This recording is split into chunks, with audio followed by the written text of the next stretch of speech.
Hi guys, thanks again for joining our course on the introduction of mud crab aquaculture with vertical farming.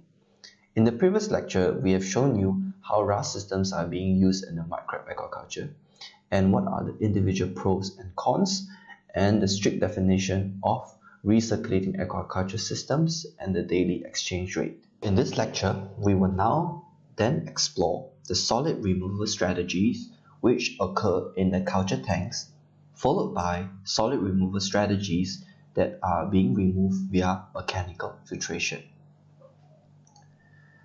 Firstly, we need to understand the different types of solid that we are trying to remove from the water.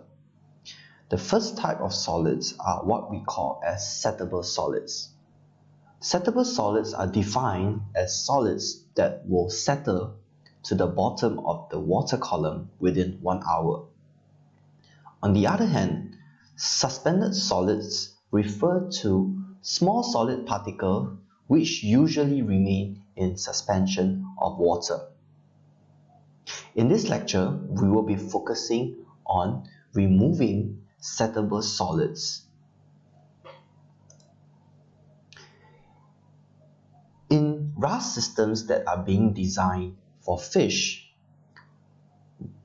are usually cultured in circular tanks, and uneaten feed and feces usually constitute to what we call as settable solids. In the fish aquaculture industry, they always utilize circular tanks with a diameter to depth ratio of 3:1. A large diameter to depth ratio would often mean that the tanks are very wide and very shallow. This often results in solids accumulating at the bottom of the tank. As the cleaning action is usually achieved by primary rotating flow, which forms a vortex, and by secondary radial flow, which is in the form of a teacup effect. Combining these two methods of cleaning actions, settable solids such as feed and feces would not accumulate in the tank. It is important to remove the uneaten feed to ensure that it does not deteriorate the water quality and result in jeopardizing the health of the fishes. Typical hydraulic retention time in tanks are about an hour. There are several technologies to introduce water into the tanks. In the industry, it is common, like the picture on the left, to introduce water simply by an overlying pipe. However, this is not the most optimum way to ensure that you have a primary rotating flow.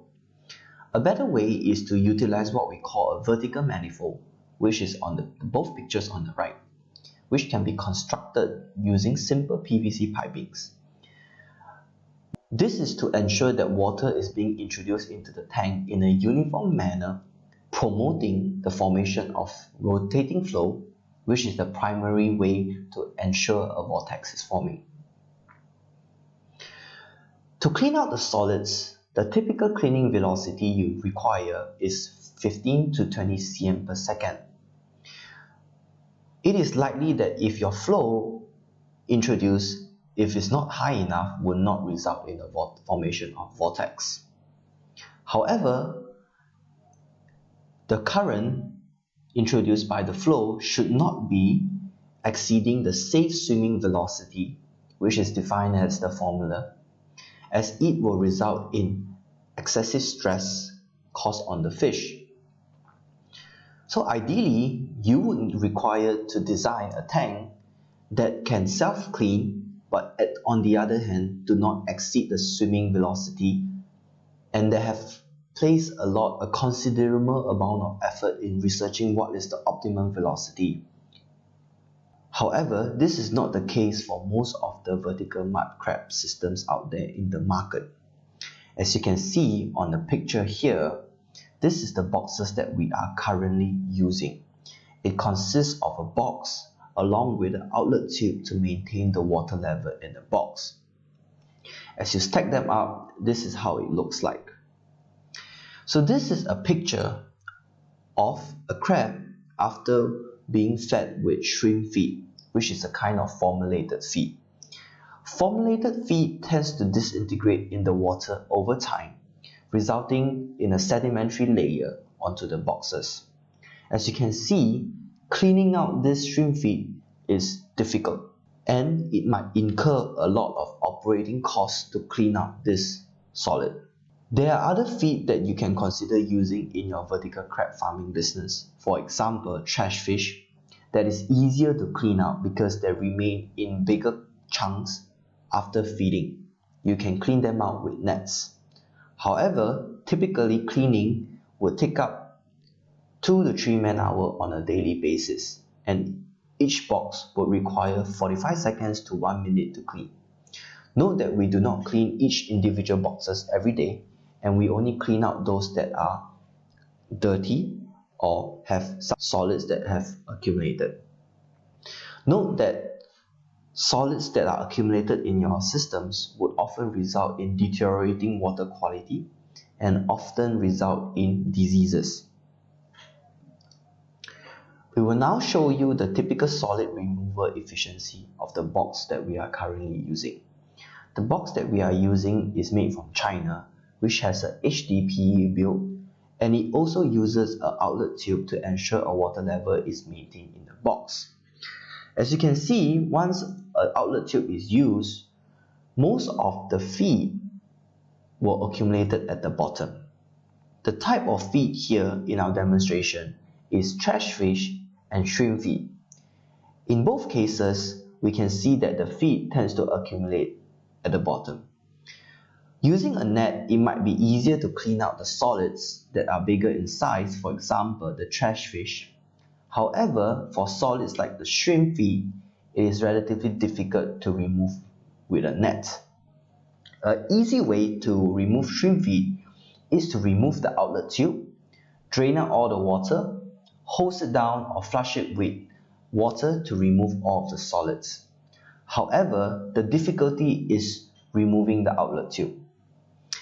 As you might notice, the crabs are living in this enclosure. And to risk putting your hand in the boxes to remove the outlet tube can be sometimes quite difficult and time consuming. Many of my clients have approached us about making their own boxes. They're often talked about what sort of plastics to be used and what is the minimum space requirements. More than often, we find that people tend to overlook the importance of settable solid removal.